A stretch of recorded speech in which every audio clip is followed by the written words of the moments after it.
Welcome to Bring Out Your Badass Self, a movement to break your negative thoughts and habits and instead focus on building each other up and encouraging fearless authenticity. Each week, we will get vulnerable and share experiences alongside our guests and audience. Come rediscover your inner badass self. Good morning, badass. Good morning. How are you? I'm doing good. I've been up and at 'em this morning, doing a little bit of fairy work. Oh yeah. Fairy work. I love that. So go on. Tell me more about your fairy work. Yeah, so I want to see if these individuals join, and so as they join, we can talk about it. But I have also been traveling. So as you guys know, I was in Miami last week, and I'm back. Yep. And I do have to share with you my flight to Miami. I was in the exit row. Oh, and a little more at leg room. You would think I'd have lots of room, right? Oh, I know where this is going.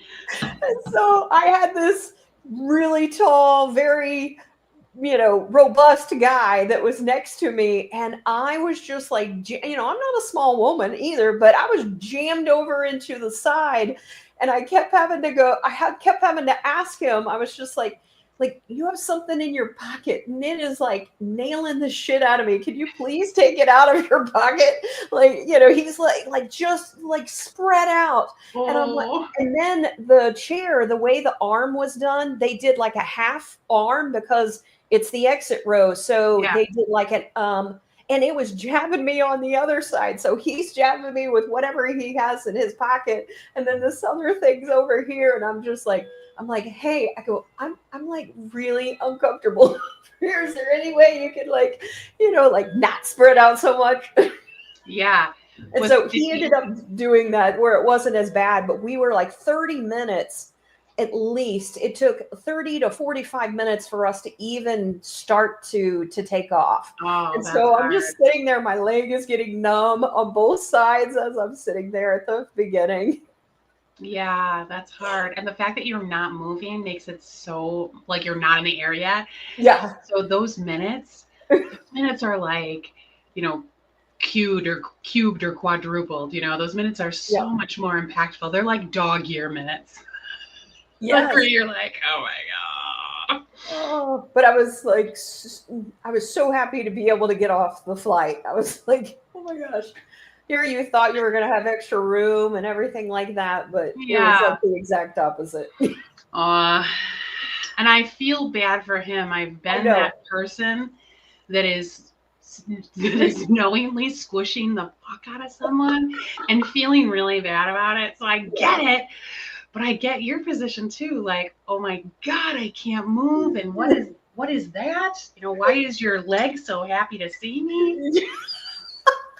It was very nice though. So I was trying to be very nice about it as well because I didn't want to make him uncomfortable. But I was just like, hey, I don't know if you have keys in your pocket or but something is stabbing me. And he was like, oh, and he didn't even say anything. He just got in his pocket, took it out, never said a word to me the entire time. Oh, he just kindly dealt with it. And yeah. So we have some people coming. Yes. Gail, I haven't seen Gail in a while. So good morning, you awesome humans. That's morning, awesome. Gail. Yeah. So Gail posted something on LinkedIn that I really enjoyed. It was a post, and she said it's something that she has said all the time, but it was that if you are hiring a candidate that matches your requirements, like 100%, like if they are exactly the right candidate, you're probably hiring the wrong person. And I thought about that and I was like, you know what? Yeah. There's no out of the box thinking then. You're right. Like if it is exactly meeting every single requirement, like how is that person going to grow? Right. So I really loved it. And had a little dialogue with her about it. Yeah, no, that's an interesting thought. And I Yeah. think about that even I was talking to someone the other day, and I feel like in some ways, um, and correct me if anybody disagrees, but I feel like men a lot of times whenever they see a job advertisement, they're like, I can do this, for the most part. Like Right. they don't even have to meet majority of the credentials, and they'll be like, I can do that. Yeah. For whatever reason, I feel like we have been taught that if we don't meet the majority or all of the criteria, that we don't even submit for ourselves. So I'm curious if this resonates with people. This is one of the things that I've observed as I've had people that will submit to Mm-hmm. us, that I do Yeah. feel like, I think the higher you get in your career, the less that also happens, because you start to see, oh, I can go for it. But Yeah. I feel like starting out, especially, that I've noticed that particular trend, and I'm curious Yeah. if other people have found that too. I'm very curious as well. I think people should pipe in on that one. Yeah, I don't want to get into it too much because we have an amazing yeah, guest we to bring up do. to the stage.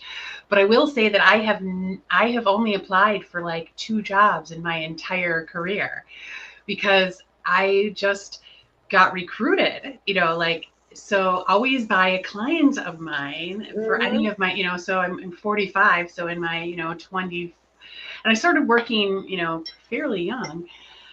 It just always kind of happened that way. So it is very strange for me to read job requirements because I've helped a lot of people find jobs because I'm good Yeah, at resumes. I'm good at, helping people. It's funny for me to read jobs and then actually think about like, oh, it's so weird to like put yourself out there. yeah, But but yeah, yeah. so that's interesting. And Heather's here. She said, Good good morning. I morning. hope you all are well. Have some connection issues, but fingers crossed I don't drop. And she also said, yes, men do that, and women will not even think of applying. Right, right. Yeah. Yeah.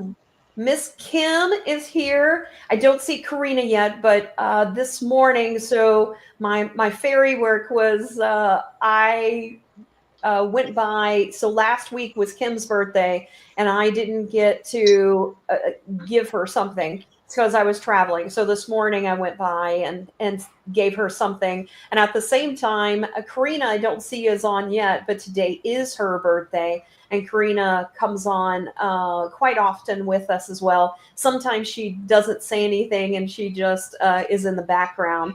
So I Right. Or went sometimes by her house as well. sometimes she pipes up right at the end. Like, Yeah. and half the time it's like this really amazing, thought. You're like, oh, damn. Hey, Yeah. Karina. Yeah. So, well, I'm hoping she'll come in to officially give her a happy birthday as well. And so there's a hearts from her. We have Double Lisa nickel. joining us. She said, happy Friday morning, badasses. Thanks for joining us, Lisa. We also have, I think this is probably Megan. She said, good morning. Good to sync up with you again. And so, one of the things related to today's topic, I was messaging a couple of people, letting them know that we were having this particular show. And I was messaging back and forth with Megan. And one of the things that we both talked about is that we feel like we've been a little bit in a cocoon, and we've been Mm, like super tired lately. She said, yeah. and I was like, oh, I'm like, I've been feeling the same thing. And so she was telling me that she thought that this was a great topic for us, that taking action is a good topic for right now, that as we're sort of coming out of that slumber, or how it is we've been I don't know, I've been very exhausted. Yes. And I've been sleeping a lot, but now I'm feeling more revived, like I'm ready to take action. So it almost seems like perfect timing. Yeah. Yeah. Well, yesterday was Ostera, spring equinox. So Mm, it is, we're coming out the other side now. We're coming out of our hibernation. We are ready for new beginnings and all the stuff that comes with new beginnings, like rain, and there's still, sleepy times to be had before the full bloom of summer. yeah. All right. Then we got Eric. He says, Good good bad. badass morning. Good badass morning, Eric. And so Eric is actually going to be a moderator on a panel that I'm going to be doing. So SMPS Atlanta, so the Society for Marketing Professional Services, myself and 3 other amazing, badass rebels in the industry. We're going to be talking about how we started out as marketing coordinators, and we've all gone down different paths. And Eric is going to be our moderator, so I'm excited to have him be with us and everything. So this is something I had proposed to them, and we got together this week, and we're creating little videos and things like that to give a little bit of a highlight of our careers, and then dive in and have people ask us questions about how we got to where we're at and all the mistakes we made along the way, and right. all those fun questions. I got a little preview of your video, and I'm excited for it. And I'm excited, like you used some interesting words, like peculiar, and I wanted to hear more about that. So Eric's going to do a great job. Yep, I'm excited about that. And then we got Divine. So rise and shine, ladies. Thank you so much for joining us. And so, all right, well, let's get into this. I would like to bring our guest on, and I'm going to take her off of mute, and let's bring her on. Great. She's in the middle of our sandwich. Yes. Good morning, Kelley. How are you? Good. How are you guys? You're good. I'm excited for Friday. Me too. Me too. And before we jump in, I just have to comment, like, when you're talking about women not applying for jobs. So reading, I don't know if you follow the Feminist Next Door on Insta and different places. Anyway, she posted a study where men were asked, you know, do you believe that you could land a commercial aircraft in an emergency? And like 50% said yes. How many? What percent? 50% of the men surveyed said, I could land that commercial plane. So crazy? Yeah, that is crazy. I think that is the one thing that I am, that I'm more masculine about, because I would totally be like, I'm sure I'll figure it out. Yep. Me too. I'd be like, let me in there. I'll be like, yeah, totally. I would rather do it than any of you men here. Like, I would be like, I got this. I will be the one. Stats are fun, right? Yes. They are. Well, today we have Dr. Kelley Chester joining us today. And so, Kelley, maybe if we can just start off with, who is Dr. Kelley Chester and what are you passionate about? Sure. So I'll just start out with just some describing words about myself. I mean, I'm a mom. Which is really, really important to me. I'm a scientist. I'm a great friend. I happen to think I'm probably one of the best sister-in-laws on the planet. And I say that because Sarah is my sister-in-law. So she knows how good I am. I'm fun. I am thoughtful. I'm an introverted extrovert. I think that's a good description of me. Mm-hmm. And I'm just a curious person, a lifelong learner, and someone who just cares a lot about people. And I think if you ask me what I'm passionate about, and I would love to, and I know we'll get into the story of how I got here, but one of the things that I'm really passionate about is public health and making sure that we live in healthy communities. So I'm really passionate, and I'm an advocate for health and the health of the public. That's amazing. We need people that are passionate about public health, for sure. That's awesome. Well, so and Kelley was a panelist for us last year, and we instantly were like, we've got to have her back, like, just on her own, so she can shine. Because not that you weren't shining that day as well, but it was like that was one of those episodes where we ended and we were like, we could have done that for probably 5 more hours. Like, it was fun. Yeah, it was a great conversation. So but you are definitely a woman of action. So I think, coming on and talking about the law of action is quite appropriate. Yeah. Yeah. And one thing I would also add is that, so Kelley is my husband's sister, of course. And so one of the things that he's always said is that she's the brains of the family. And I think it is best illustrated. And the reason I think she also very much fits with the law of action is that she graduated in not 4 years, but 3 years from college. And so she is a person of action. And when she says that she is a lifelong learner, she is. Like, she has umpteen million credentials behind her name that I think it's as long as her entire name as well. And I keep trying to add to it because, again, I like a challenge, and learning something new is a challenge, and I'm just not afraid of that particular challenge. So I just like to go I mean, that is educating and gaining knowledge. Mm-hmm. That is one of the best preemptive things you can do to take action, right? Absolutely. Like, because it's hard to take action when you aren't aware. It's hard to take action when you don't have knowledge, so I think that's amazing. So Jenna and I are working on finishing up doctorates in metaphysical counseling.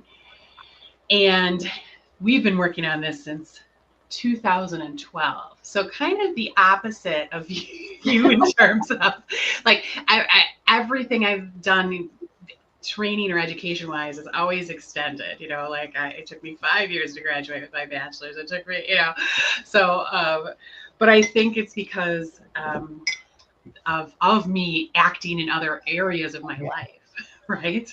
Yeah, and it's a marathon, not a sprint. That's what I tell my mentees that are people that I speak to in college, is that this is a marathon, and your time frame is different than my time frame is different than the person sitting next to you. So it's totally a marathon. So, it's not about how long it takes you. It's just getting across the finish line. Yeah, absolutely. And there's value along the way, right? Like, so absolutely. I think in this country, we prioritize getting that degree, but sometimes just taking a class, is valuable in and of itself too, Absolutely. Agreed. All right. We have a couple more people I just want to say hello to. So we have J. Rowe coming in. So thank you for joining us, J. Rowe. She's throwing some sunshine our way from Florida. We also have Nick joining us as well. Morning. She also has something this Saturday. So if people want to check out Nick, she has it. I think it's at 8 p.m. Eastern time is what I saw, Nick. So if you have a link to that, please add that in here. And then we have Myra from Tennessee coming in. Good morning, ladies. So good to see you, Myra. All right, Kelley. So let's dive in a little bit more. So when you think back on your life, what are some of the key moments in your life that made you who you are? Yeah, that's a great question. And there's this chain of events that I often talk about. And I talk about sort of like the stages of what happened to me in my life and my career, which I think a lot of us go through and don't necessarily recognize. So, I always say that when you first start out, you do what you're good at. And then, because that's what college sort of trains you for. That's what, education or life sort of trains you for. Do what you're good at. And then you find what you're passionate about. And that kind of talks back to me being passionate about public health. And then you find your purpose. So I'll tell you some of the key moments. So I think my big chain of events, my life chain of events started with my son. When he was just 6 months old, he became very ill and, ended up in ICU on a ventilator. We weren't sure if he was going to survive.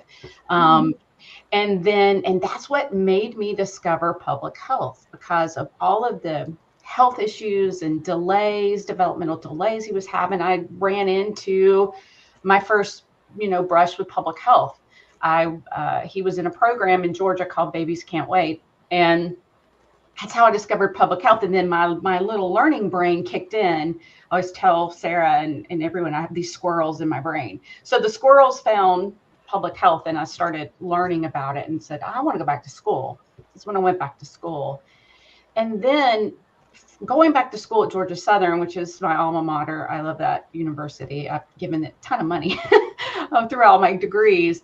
I kind of re-engaged with the university in general, just as a volunteer, and all of that. And as I was volunteering, I realized I wanted to give back even more. So kind of working through that chain of events, son being sick, going back to school, getting back out in the working world, working in public health, and then re-engaging with my university and giving back, I kind of stumbled upon my purpose, which is really helping young women become leaders in their respective fields. So I started a leadership institute, and hey Kim, go Eagles. I founded this this event called Southern Women Leadership Institute, and it brings together young women in college, either in graduate degrees or undergraduate. And I bring in women to speak to these young women and teach them how all those skills that we don't get in college. You know, how to know your worth, how to build your brand. We started out 11 years ago. I've been doing this for 11 years now with like 35 or 40 women. And then 2 weeks ago, we had our 11th annual, and it had 95 young women in there that we were able to, hopefully, give them something that will help them in their lives move forward. So congratulations, first of all. So how long did it take you to get to 95 lives that you have touched?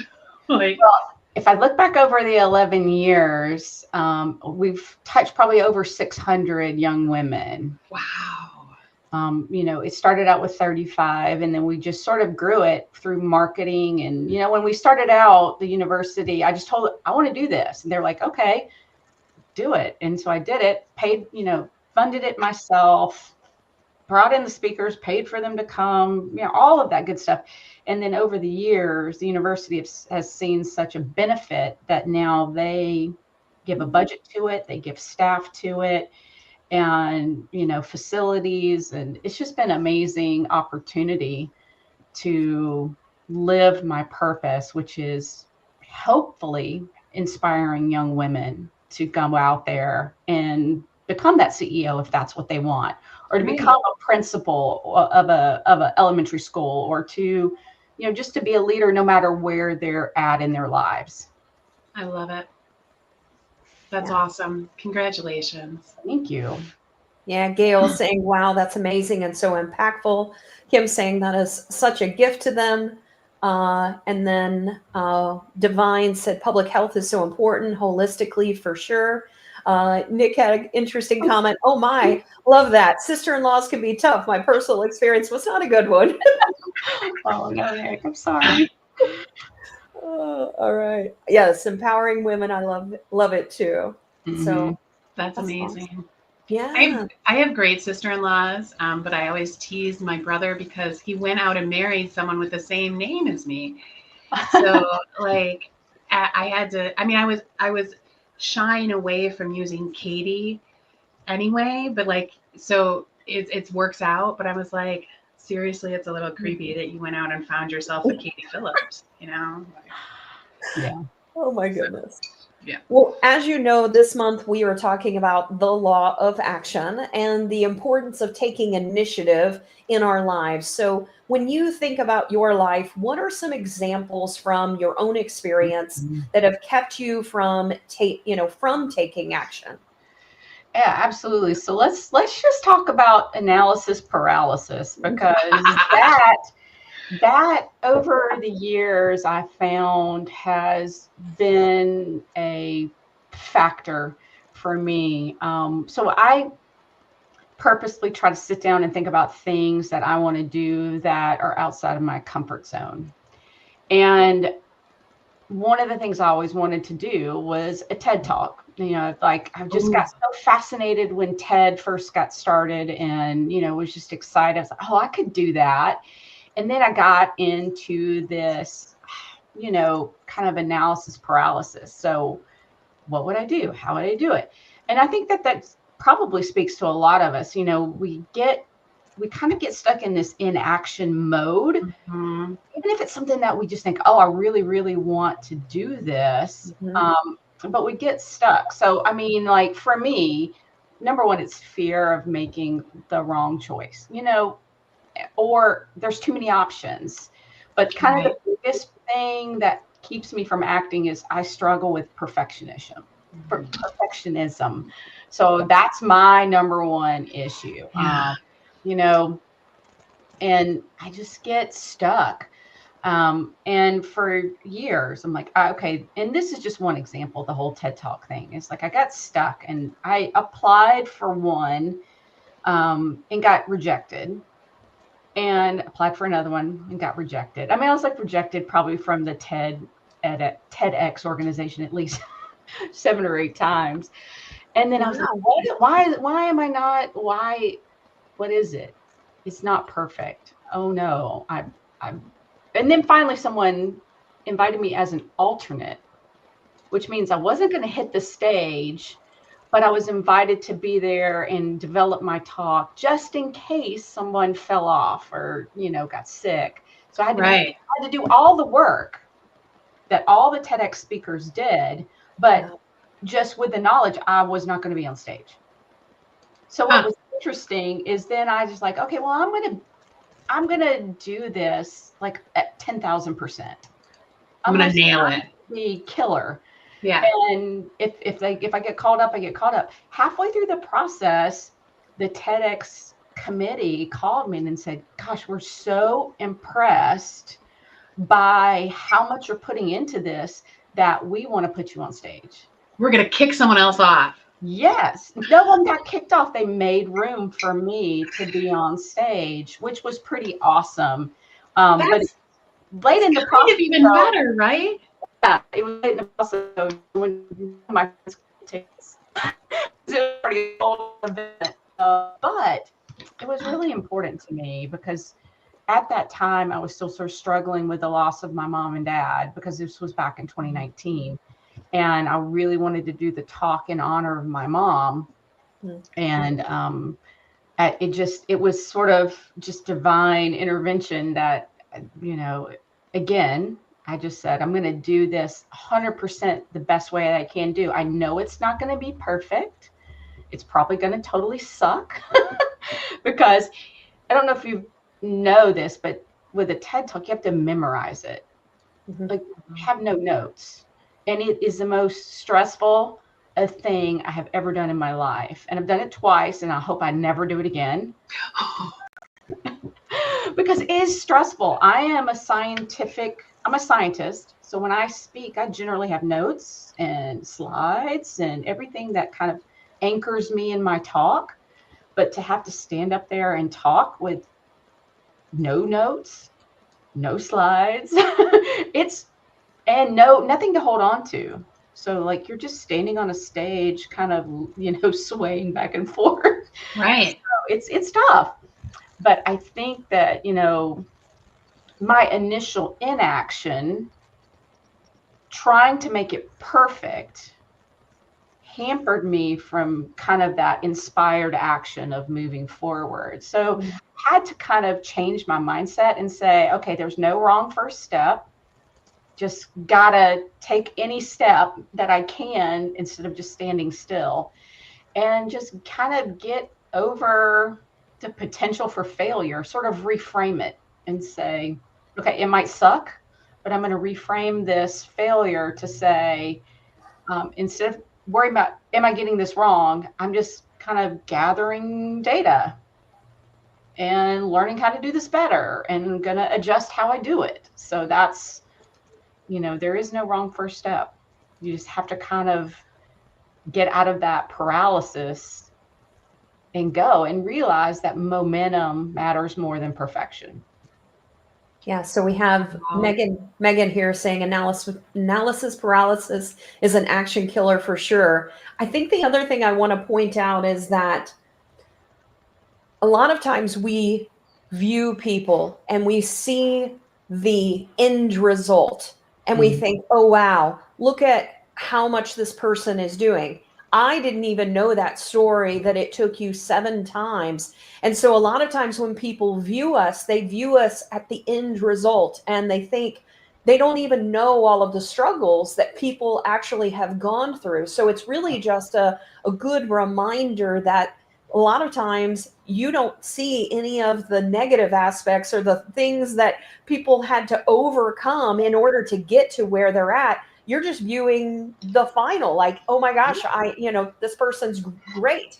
And Right. it seems as if they did it with no effort whatsoever. So it's just a good reminder that there's so much hidden. It's like that iceberg where the majority of the iceberg you don't even get to see a part of someone's life.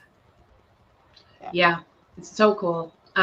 Especially considering that, you're close with Kelley, so you were, familiar that she was doing it, and to not even know the rest of the story.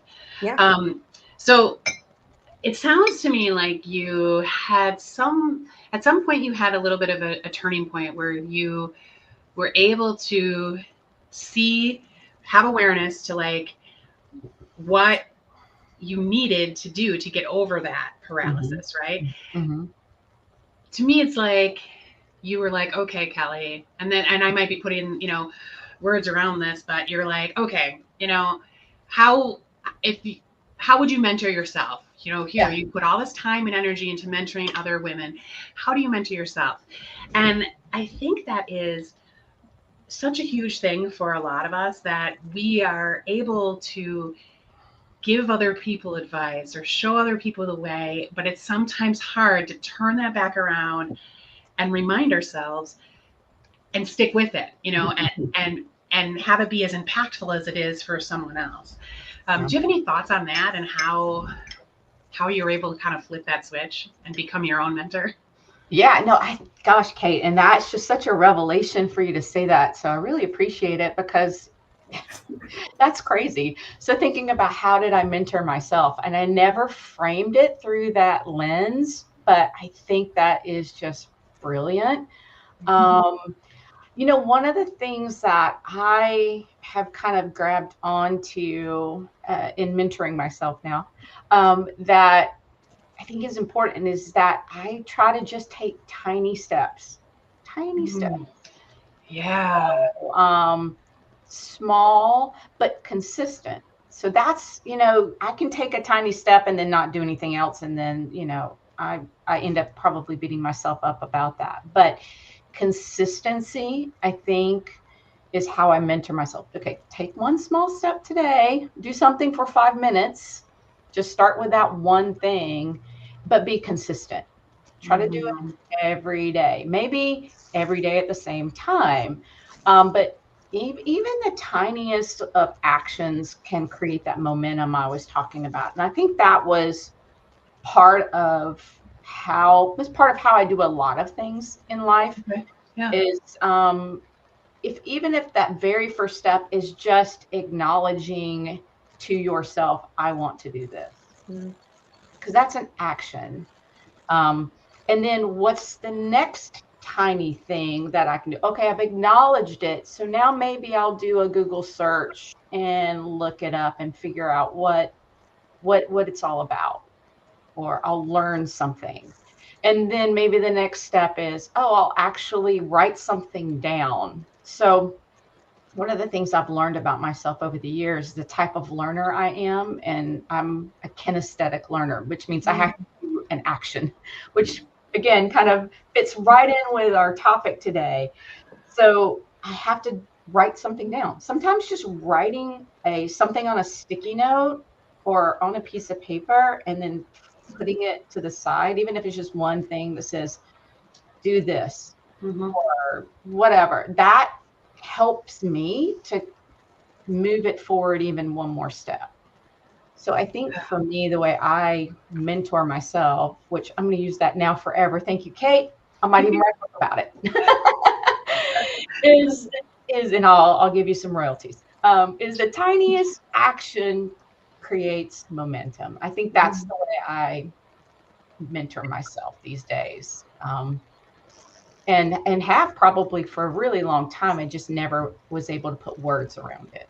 Yeah. Yeah. And I think this comment from Maria that you said as well, she said, love that. There's no wrong first step.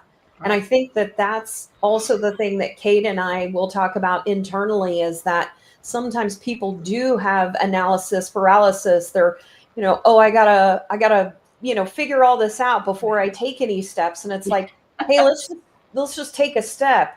Let's see where it takes us. And then we'll get information. Then you are able to analyze stuff and understand, like, did that make sense or didn't that make sense? And then you adjust from there. So it's like you get to the fork of the road. And it's like, do you go to right or do you go left? And then it might be more bumpy to get back over to the left if you took the right. But that's okay. You're finding your way. Right. Yeah, absolutely. And that's like, I think how one of the main ways that we take dreams and bring them into action, right? So with those little tiny first steps, and being okay with it might be wrong, or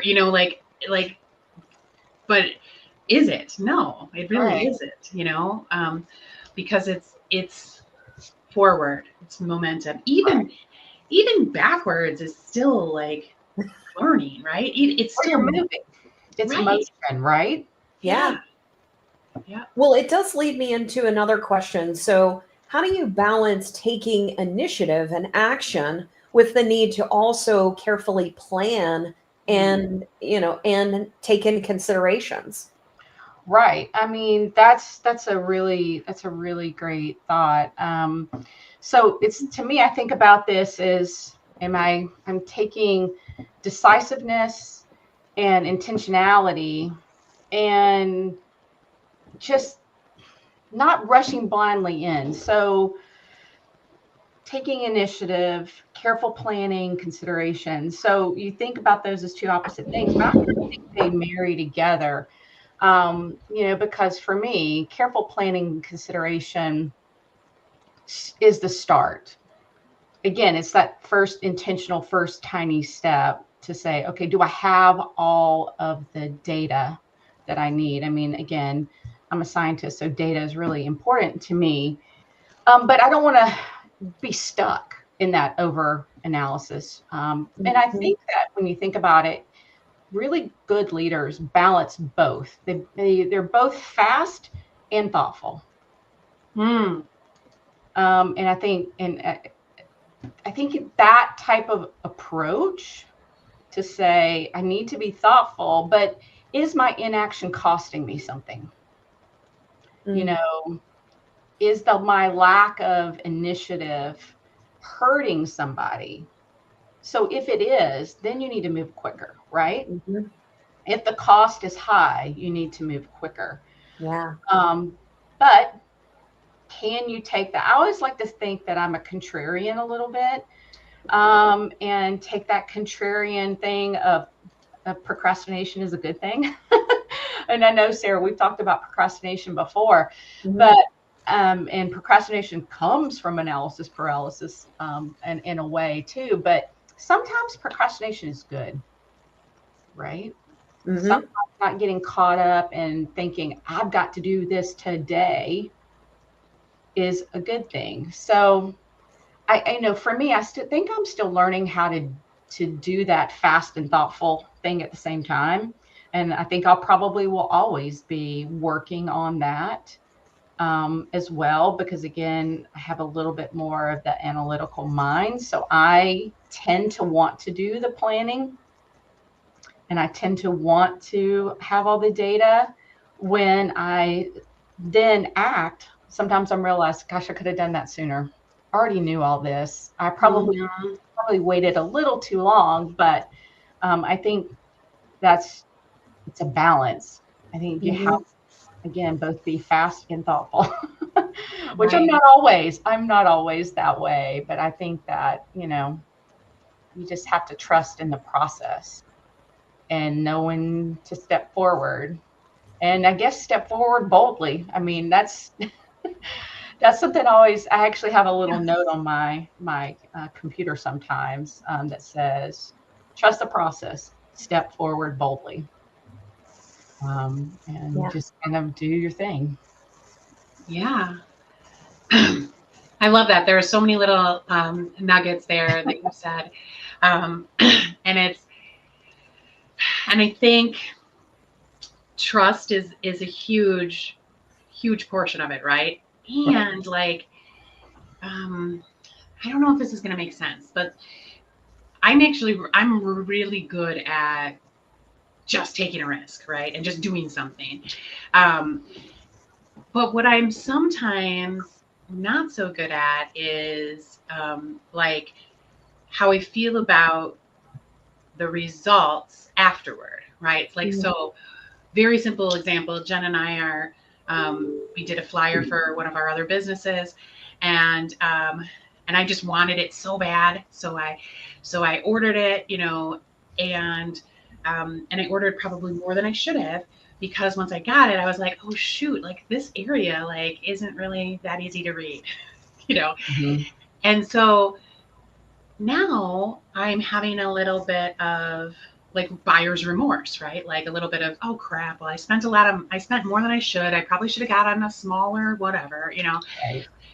And I'm wondering, as you were talking, I was wondering if there's a way, like, or if it would have been helpful if I had coped ahead for that. Like, if so, as I was willing to take that risk, if I also like paused for a second and said, okay, like, I know it's a risk and I want to take the risk. What are the outcomes what are possible outcomes, and how am I going to feel if those happen? Right. Mm-hmm. And what, not only would that help us make a better decision, maybe about that risk, but maybe it'll just prepare us, you know, to feel slightly differently about it if it does happen that way, you know. But you have to be, no matter what, you have to trust yourself and trust the process, and know, you know, that all things are somewhat iterative, right? So, and just another thought, and I don't know if you have any thoughts on that, Sarah or Kelley. I do have some thoughts. For me, whenever I know that I'm going to be taking risk, I like to take small steps. So like I would have ordered a smaller batch, you know, Right. those types of things. So I would look at, okay, I just want to make sure this is going to fit, you know, like when you are ordering from, you know, ordering the swag, you go, hey, can you send us an example of this? Yeah. You know, I'm about to order 500 of these things. You know, I want to make sure it's the quality that I want. So can you send me, you know, a sample, or, you know, or can, you know, what's the minimum that I have to do? So I always look at like, what small actions can I take to sort of test? And it's really the marketing, you know, it's the A/B testing, you know, a lot of times in what it is we do. So, well, let's try it with this message and see how this fits. Let's try it now with this message and see how it fits before you do it from a mass, you know, a mass perspective. But sometimes you just gotta go for it. Like you gotta take action and, you know, and do things. And I think it goes back to what Kelley was saying, is that the analysis of how important is this to the situation, and how critical is it to get this taken care of now, Right. versus do you have a little bit of time to take? Kelley, what do you think? Yeah, no, I think taking that risk and taking smaller risks. And I think there was a comment that said, you know, don't think impulsive action is always a bad thing. It's how we learn. Yeah. And you know, one of the things I was just sitting here thinking, that it's easy to say, trust your intuition, trust your gut. And it's harder to do, right? Sometimes it's harder to actually trust yourself, because you get this other kind of competing voice in your head that says, don't take that risk. You can't do that. What, are you crazy? So for me, Right. I think that's hard. And even if you pare down the the action or the risk to something small, you still have to combat sometimes, and especially this is true for women, we have to combat even that additional doubt in our heads, that sometimes that small step feels bigger than it actually is. And that's why I find I have to get out of my head, because the thinking brain, this thinking brain versus this thinking brain, so it's going into the feeling aspect of sitting in and really feeling and sitting with it. That's where when I find, that the answers. It was funny. Someone said the other day that when you have a big decision, don't go ask a bunch of people. Instead, sit with yourself and really understand how you feel about it, because they said that if you want to go do something, you will go talk to a bunch of people and you'll talk yourself out of it. And I was like, that's interesting. So they were like, when you're really taking like some huge risk, don't ask anybody, sit with yourself. And I was like, that's pretty scary. That is scary. Wow. But it's really smart. Yeah. And you know what? It's brave and courageous, because I think a lot of times we get this point where we want people to agree with us in order to make us feel better about what it is. And really the only person that matters is yourself. Yeah. That's a wonderful point, Kelley, that living with only your validation is brave, right? Because how often do we really give ourselves that much credit, right? Yeah. Not I love that. That's definitely a golden nugget. Because they're not living with the results. Right. No, you are. Right. Yeah. Jenna says this often about things that we're trying to manifest. And I kind of struggle a little bit with it, because part of how I love to manifest is to live in it, to be in action with it, right? To if I want this and I'm moving towards it and I'm living as though it's already a part of me. And she cautions often, which I think goes right along with this, that as long as you're not involving too many other people's intentions alongside it, right? So I think that's the same thing, that it's really your intentions, your values, your validation that matters the most. Yeah. And then sometimes I find that I also there's lessons along the way as well that I needed to learn. So in order to really live in it, I also have to have some things be in alignment along the way. Does that make sense as well? Yeah. So if I start living, outside of my means, the money is going to come in, that type of thing. I'm thinking about I'm just going to go ahead and buy it, whatever it is. But I haven't actually done the steps to get to that. I think then goes into the planning sides. And I'm going to pull up what Gail said about planning. She said, I do like the idea of preparing yourself. I know I'm taking a risk and XYZ could be the outcome, but I'm going to be okay with that and learn. Yeah. And that sort of reminds me of, there's this framework that I call Laura. It's learn, apply, reflect, adjust. So like Gail, you were saying, taking that risk, and I'm going to be okay with that risk because I'm going to learn. Well, you're going to absorb that knowledge, right? Either through the action that you took or what you've done to prepare. And then you're going to apply it and then reflect. And I think the reflect part is so important. It's what we often don't do.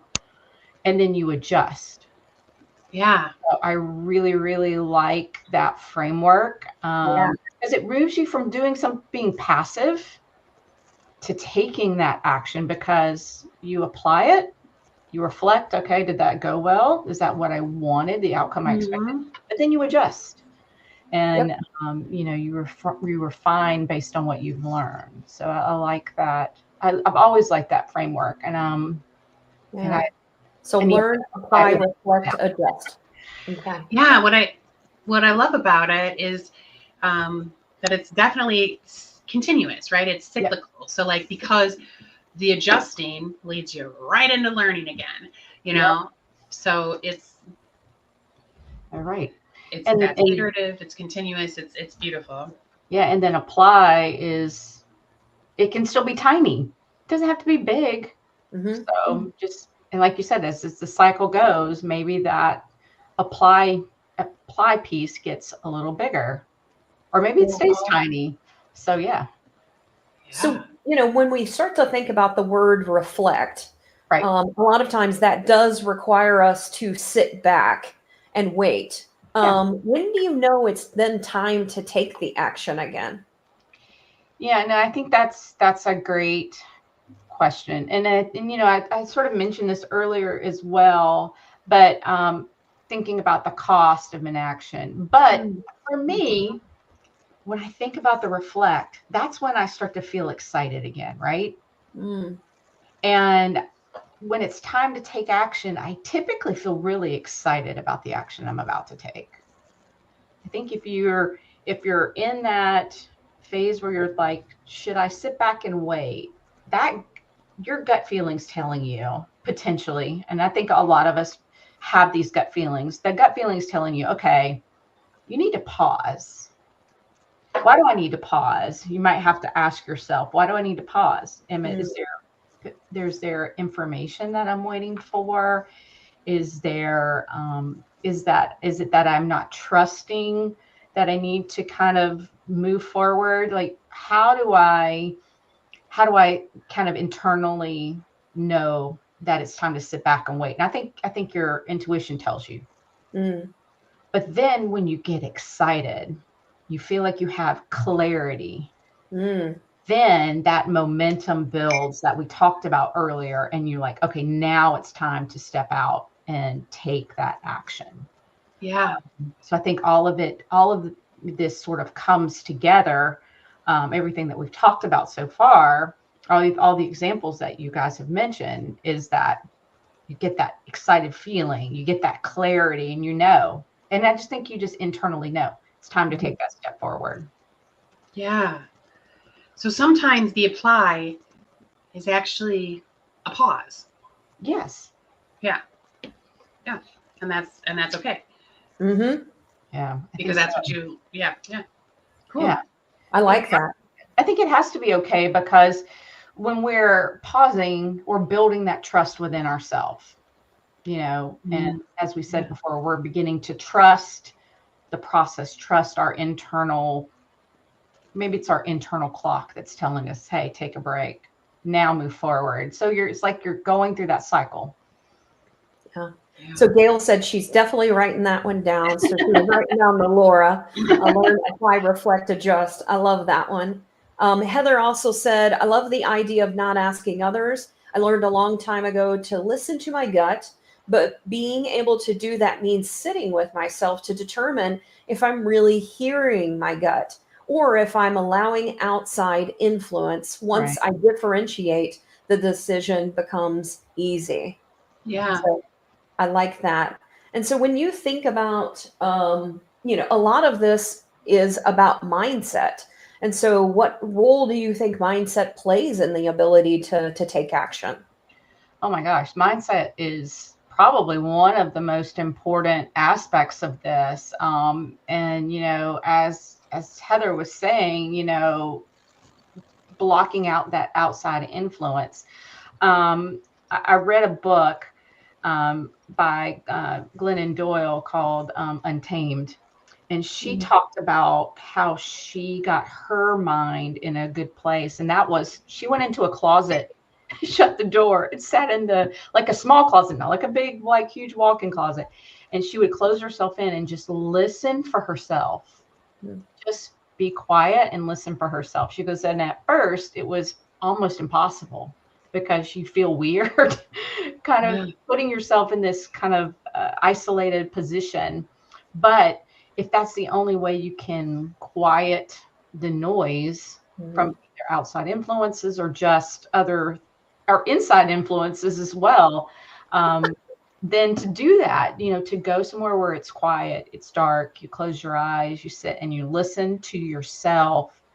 And that helps get your mindset sort of in control. Like you now are in that place where you can really think about, what is my mindset and does it need to change? And then, again, it's not an easy thing to do, but I think having that right mindset is critical to being able to take an action.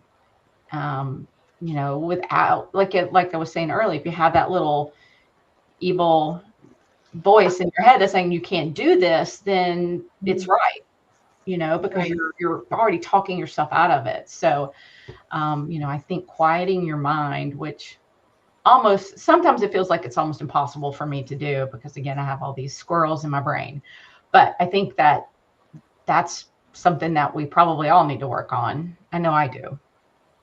So Nick also said, agreed, Heather, too many opinions can be disruptive. Our instincts are there for a reason. And then Megan said, you can always ask your spirit team, even if you don't ask other people. Helping spirits are in your corner and there to always help you always. I make all of my decisions with their guidance and have made much bolder moves with their help. And so, any thoughts on that? No, I love that. I have to figure out this whole spirit team. That's not something I'm not sure that I have one. So you do. You do. I know. I just have to listen. Yeah.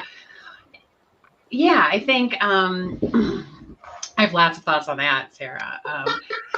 Because because I'm very ingrained in the metaphysical, and but for Kelley, and for anyone who doesn't feel like they have a spirit team, it's not. It doesn't have to be called that. It doesn't, just like God doesn't have to be called God or whatever. Yeah. It's just what you're talking about. It's listening to your higher self rather than outside physical people, right? Mm-hmm. So going in the closet and listening, that could be a spirit team talking to you. That could be your consciousness. That could be whatever, but it is like the thoughts that you have when you are in those moments of reflection and you're zeroed in on how you feel and what matters to you. That's the magic, right? Mm-hmm. So I think we get caught up sometimes in the definitions of it, right? Mm-hmm. Like in religion, what God you're praying to is different than the God I'm not into that, that much. Just having, just putting things out there and listening. That's the key. And I think the other part of it is also releasing our ego from it as well. And so because you said at the very beginning, Kelley, you talked about how you do something that you're good at, then you do something you're passionate about, then you do something you find your purpose. And so it's sort of that progression of the more we start to really hone in and listen to ourselves, and we also put aside our ego, the more we're really in tune with what it is our purpose is, because we're really going internal and seeing where it is we can make an impact in the world. Right. Absolutely. Yeah. Yeah. The servant leader aspect of things. For sure. Yeah. You were going to say something, Kate? I was just going to say,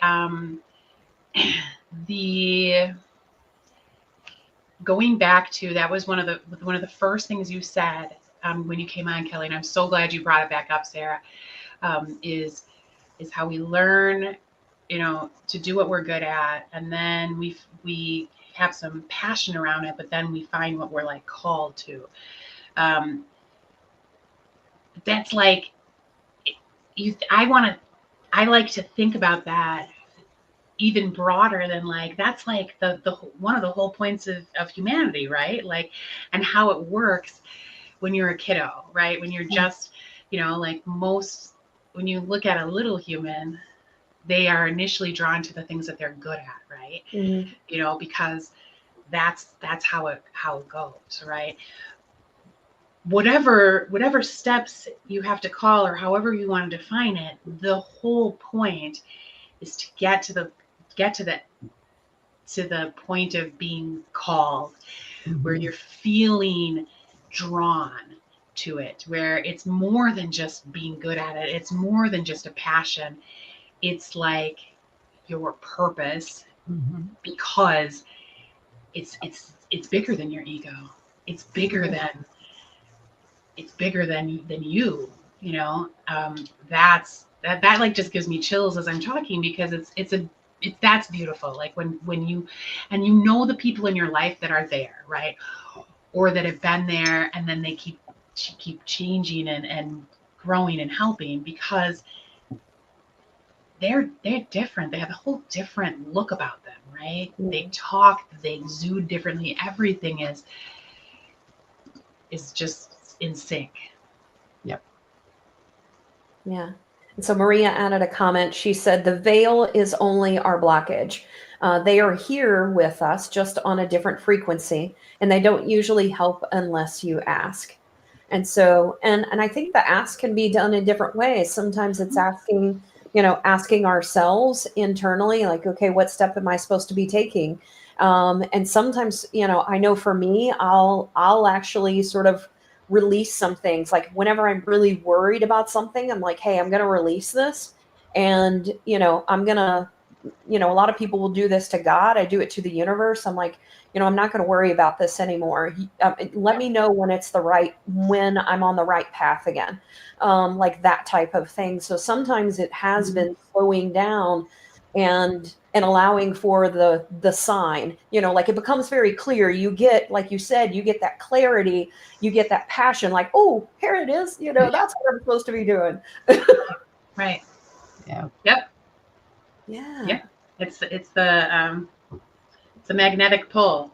It's Yeah. And I think you both are so right. And I like what you said, Sarah, about finding that path. And one of the things that I try to do is to stay open to unexpected paths. Because oftentimes the unexpected path the one that you didn't even plan for, is exactly what you need. So much. And that's one of the things that I found the most, is not being tied to the end result and not going, I have to have this. This has to be the path. It's like, okay, I see that this is a path. I also see that this is the path. Help me. And I can tell you, over the past year, I've been, going through this. I'm like, it's like takes me down this path, then it takes me back down this path, then it takes me down this path, and it takes me back. And I'm like, okay, well, can you help me understand, like, where am I supposed to be going? I'm going down both paths, but apparently I was supposed to go down both paths. That's what I was going to say. And so it was very confusing, but it didn't reveal itself until, much later. And still not being tied to the end result, I think, is the biggest thing. Just releasing that has been super helpful too. Yeah. Just in this moment, I've made a decision that I'm going to start reminding myself that I will know later, because that's how it works, right, Sarah? So you didn't know, you were confused. You were pulled in different directions. You were going, right? And later you knew. And how many times in our lives have we looked back, like Kelley, your story around the TED Talk, right? Like you didn't know that you needed to get rejected enough and then get into that position where you have like the chance to prepare in order to like get to where you wanted to go, right? And later you look back and you're like, oh, okay, yeah, all that stuff happened. My takeaway, one of my big takeaways from today, and there's many, but one of them is I'm going to remind myself that like later you'll know, later you'll see it, later it will be clear. Just keep going. Just follow what the spirits are telling you, or follow what your gut is telling you. Whatever you're open to, follow it, and later you'll know. Yeah. So Nerdy Driver says, yes, that unexpected can be right. Absolutely. So you just never know. Mm-hmm. And so, well, Kelley, I want us to end things with sort of a final thought. Yep. So when you think about the lessons learned or the things you want to leave the audience with, what might you suggest to the audience, that maybe you've learned from your experience that you want to leave them with? Oh, that's so, let me think for just a second. So, I mean, I think that you don't have to be an expert in anything, or you don't have to know everything in order to make a change. You need to start where you are. I think that's the one thing that we're not always confident in ourselves. Think about, what is one thing that I can do today? What is one small thing that I can do today that will not only improve my well-being, maybe have it, maybe it will set an example for somebody else, or maybe it will inspire me to go further. I think it's really more about, what one thing can I do today? What person can I be today? What change can I make today that will improve not only myself, but the world around me? Yeah.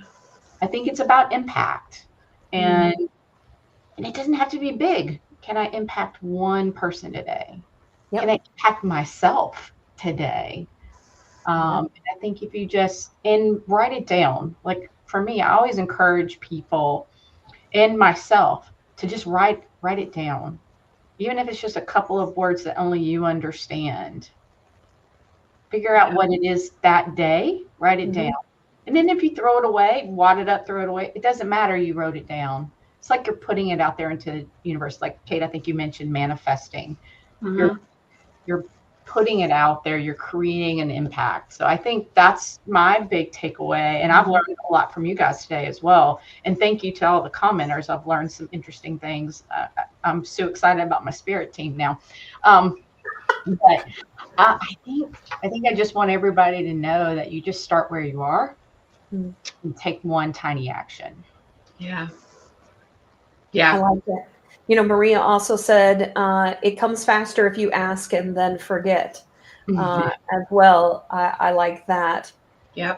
So I really, love the ending that you're leaving us with, is just, think about the small little steps that you can take, and keep in mind that it could be little things, like even just making someone's day by giving them a smile or letting them in front of you, actions. We do actions on a daily basis, and so it doesn't have to be huge, but think about the impact that it makes. You said the word impact, the impact that you have in your day-to-day interactions with people. And so I think that that's a great reminder, especially right now in the tumultuous environment that we're in, that we probably need to continue to remind ourselves, what impact, am I having?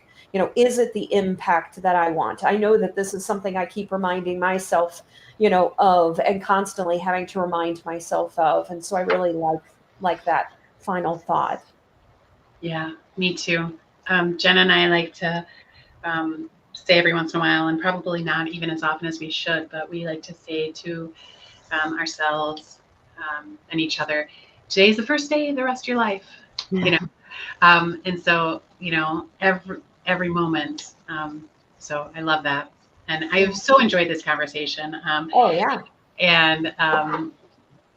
it's just, I love that we set aside this time every week to figure out yet another way to promote some more badassery, and and this was a wonderful way to start my weekend, and I hope for all of you as well.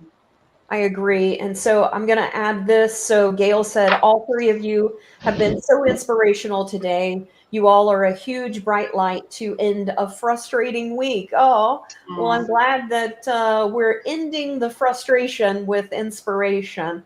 Yeah. and that's what it's about. And then we have Heather. This has been an educational, enlightening, and badass conversation. Thank you. And because I couldn't type earlier in the combo, go Eagles, from a fellow GSU alum. And so apparently you got a lot of GSU alums here. We're everywhere. We're everywhere. I love it. Yeah. That's awesome. Well, thank you everyone for joining us today. Thank you so much for all of the interaction. Kelley, thank you so much for joining us and for being just a badass sister-in-law as well. And so I just want to, I'm just very thankful for being able to do this each week. It really just, as Cate said, just helps us to go into the weekend better and have an amazing, badass weekend. And so I just want to thank everyone. And Cate, do you want to do any final thoughts? Not really. I think we've covered so much. I mean, I'm thrilled to have had all this inspiration, and it's just such a gift to be able to help others, and to do so while you're learning and getting all these insights as you go. So I don't think there's anything more badass than that. So really appreciate you guys and all the comments. And then what do we get next week is our panel. Yep, panel. So we do have Catherine and Tats joining us to finish out the law of action. And so be on the lookout for that. And then we'll start a new topic next month. I think it's the law of correspondence. So we'll be covering that one for the month of April. So we're here every Friday. Put it on your calendar. Just put it, put it there as a reoccurring event. We're going to be here pretty much every week, and the weekends that Cate and I have conflicts, we are still going to be here because we are recording. So we are really committing to almost every week. I think every week, actually this year, we are somehow doing it. Yep. We do at least 50 a year, if not 52. So yeah. Thank you All again, Kelley. Yeah. Thank you so much, Kelley. It was awesome to have you. No, thank you guys. It was always great to talk to y'all, and I really appreciate it. Awesome. Bye, everyone. Bye.